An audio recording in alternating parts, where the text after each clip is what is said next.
my name is Carrie Caudle, and welcome to Read Aloud with Miss Caudle.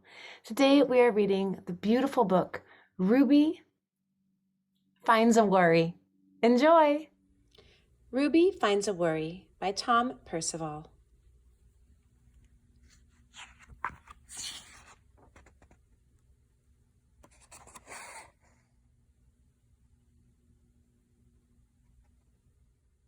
This version published by Scholastic.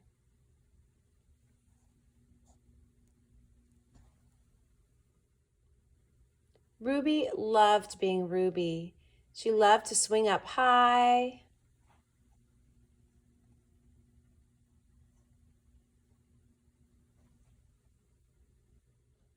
and she loved to explore wild, faraway places. Sometimes she even went all the way to the very bottom of the garden. Ruby was perfectly happy until one day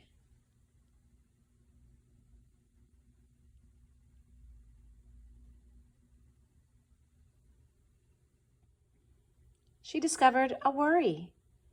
It wasn't a very big worry.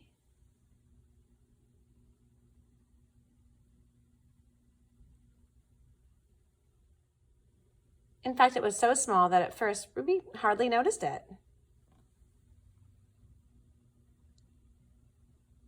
But then the worry started to grow. Each day, it got a little bit bigger.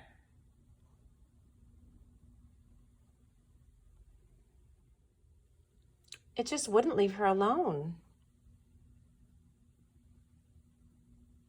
It was there at breakfast, staring at her over the cereal box.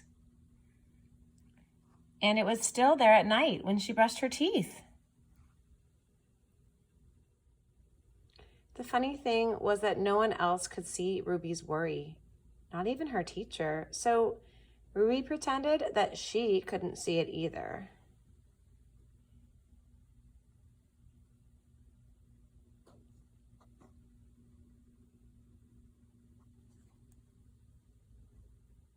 She tried to carry on as if everything was normal, but it just wasn't. The worry was always there, stopping her from doing the things that she loved.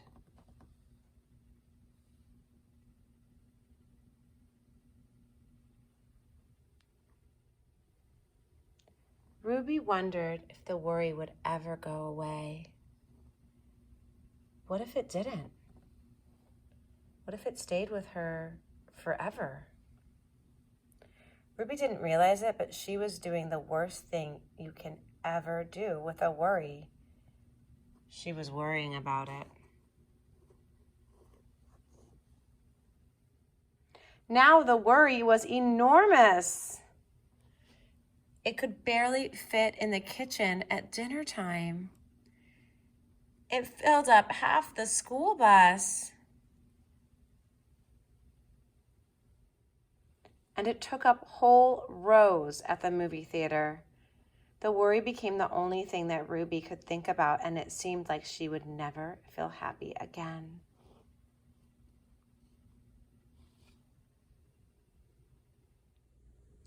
Then one day, something unexpected happened.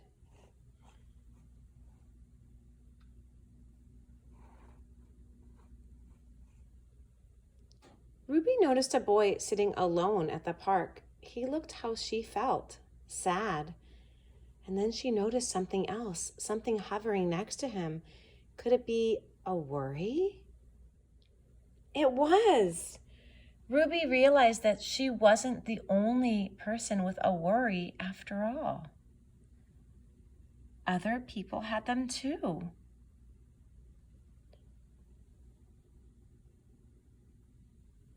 She asked the boy what was on his mind, and as he told her, the strangest thing happened. His worry began to shrink.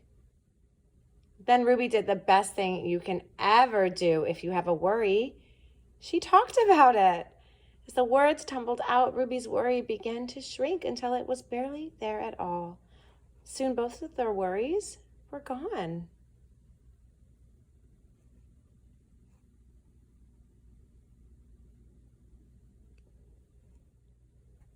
Finally, Ruby felt like herself again.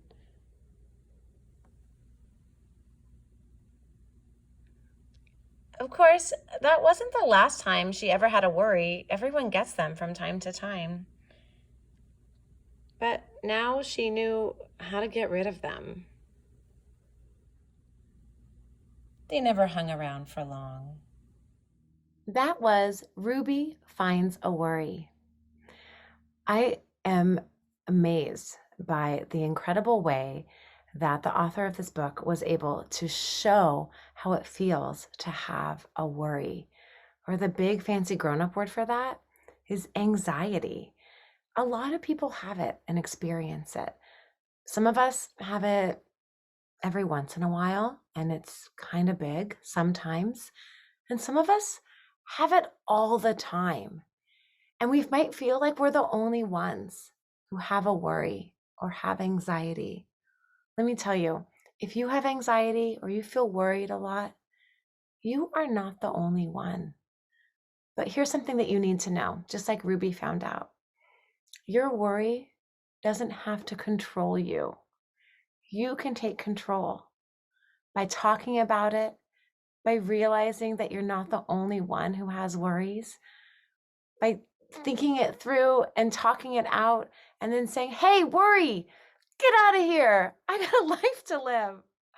Just remember that you are bigger than your worries. You can take control, even if it's hard. And even if sometimes that worry comes back and starts to grow and grow and grow, that doesn't mean it has to take control of you. Take care of each other, everyone.